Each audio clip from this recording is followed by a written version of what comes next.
Sen is a great team, and so it was obviously struggles for them. But in my opinion, without trying to sound like I'm being rude to them, I think those things are kind of BS, especially when like there are resets in this game. Like,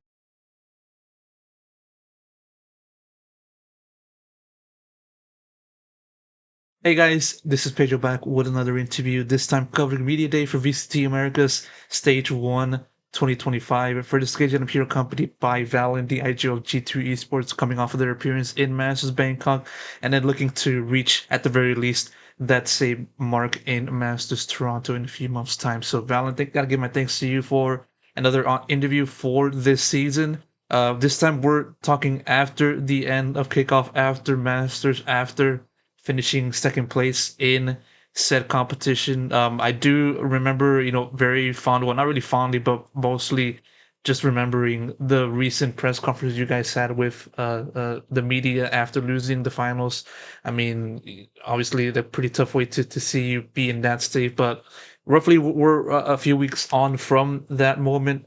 How are you feeling? How are you taking in the break and this preparation for stage one?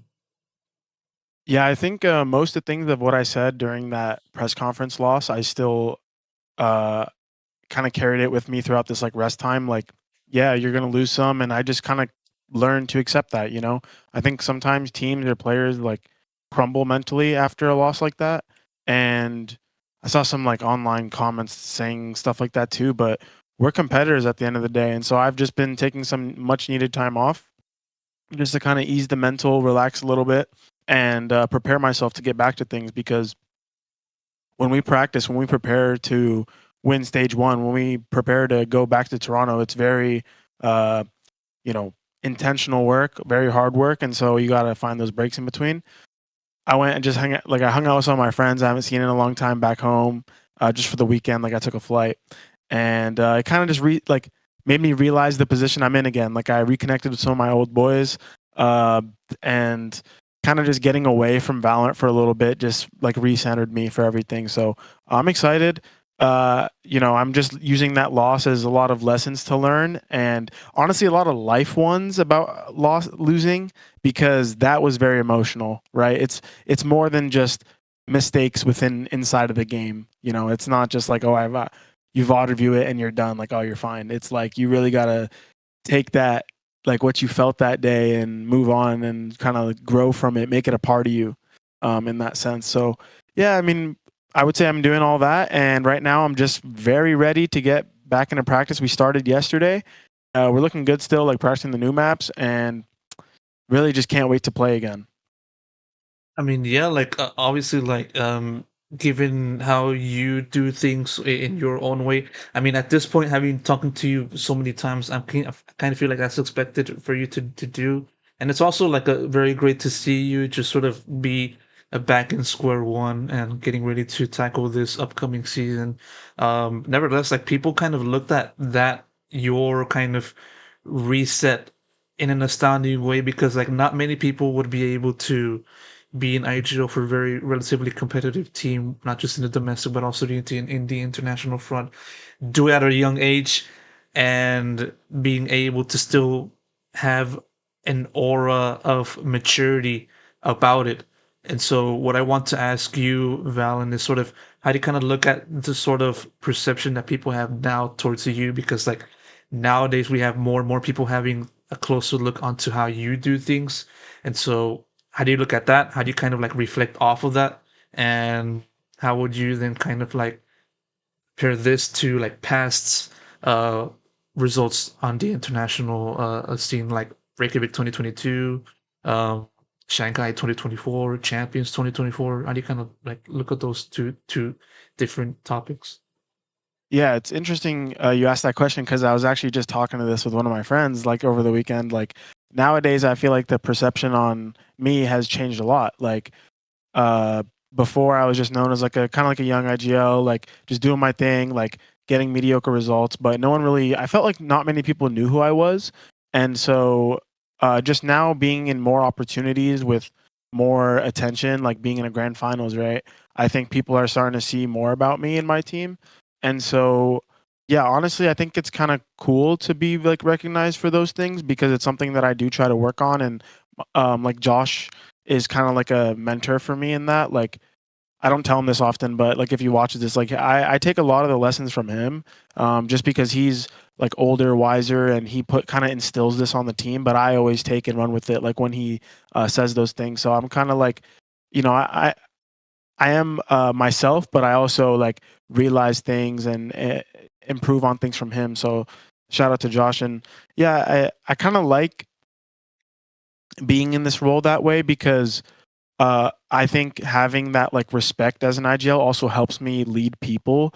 When I was younger, I felt a bit like insecure of being an IGL because there was no like credit to my name. There was no like I'm leading a bunch of older guys than me, and I felt like maybe I'm a bit out of place for that. But throughout the years and more experience, I'm getting more comfortable in that role, and I kind of like it when it's in this position of like, yeah, Valyn's like that guy to lead the team, because it kind of gives me confidence within it too.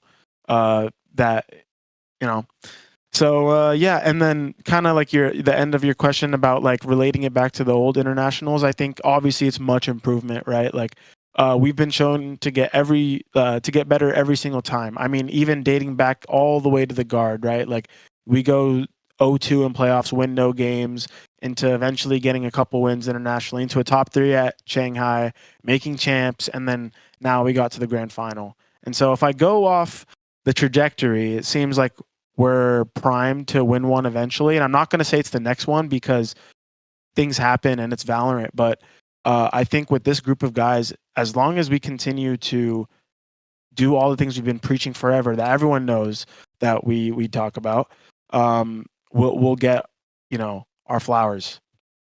Um, it is difficult because sometimes doubt starts to creep in a little bit, like especially if maybe like you're a bit of an older player, like uh you think, oh damn, like we were in the final, we let it slip. Like I wonder when's our next chance.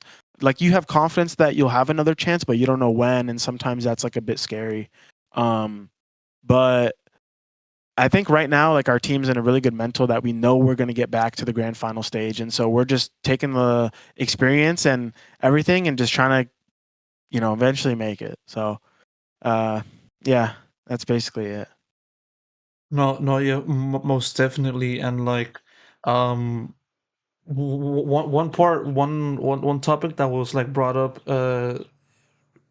post Masters, or more so during Masters, was like Kaplan of Sentinels, head coach of Sentinels, was talking about how like I'm kind of paraphrasing here. I don't have the exact quote, but more so like he kind of has his thoughts on like how teams will be able to move on from competing in Masters and having to make that turnover from that point to stage one, because obviously like Sentinels was in that this kind of position where you guys were in, winning kickoff and then winning Madrid, and having to like try to continue the momentum that didn't happen for them. And so he kind of mentioned about, he kind of talked about the difficulties that such a team being put into that place would have to expect to make. And so what I ask you, Valen, is sort of, have you guys been kind of feeling a similarity of that, or more so, if not, how do you kind of look at the progression from end of Masters through now in terms of preparation and having to like fit everything in, trying to tweak everything in to your game? Because of course, since this is Valorant, we've been seeing Late getting into the Yeah. mix, and then having new maps getting into the map pool rotation. Yeah. I think Sen is a great team, and so it was obviously struggles for them. But in my opinion, um, without trying to sound like I'm being rude to them, I think those things are kind of BS, especially when like there are resets in this game. Like we got 2 new maps added, and there's a new agent. So why, like, if we just come home and rest for a week, which we didn't even practice the whole week when we got here. You still have 2 weeks to learn like implement the agent into some of your comps and then learn 2 maps. And I think for a team that is above average, it's very doable, and especially with the guys that I have, we don't really feel the pressure. I mean, we kind of had this same situation, but a bit worse last year when we came back from Shanghai from a top 3 finish, and we had to stay in Shanghai until the grand final. So we basically were there as in as if we were in the finals.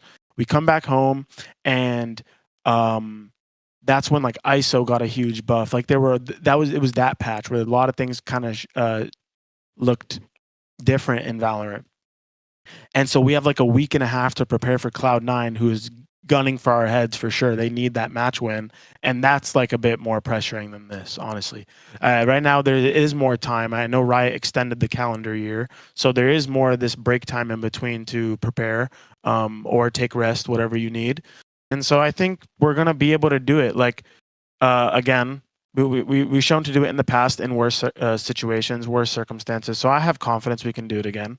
Um, and in a week by week like groups, you have, even if we ended up losing the first game, then we have a week till the next match. So I'm not like that stressed about it. You know, like it is what it is. I would much rather get the experience of the grand finals, winning or losing it, and become better as like a unit, because that gets you together even more when you're playing in those high pressure matches, like the dream matches, right? Like those bring you closer as a team. I'd rather take that and lose a week than not make it to the finals at all, right? So I'm I'm personally not envious of their position. So I know they're not envious of ours either. So it is what it is, both ways.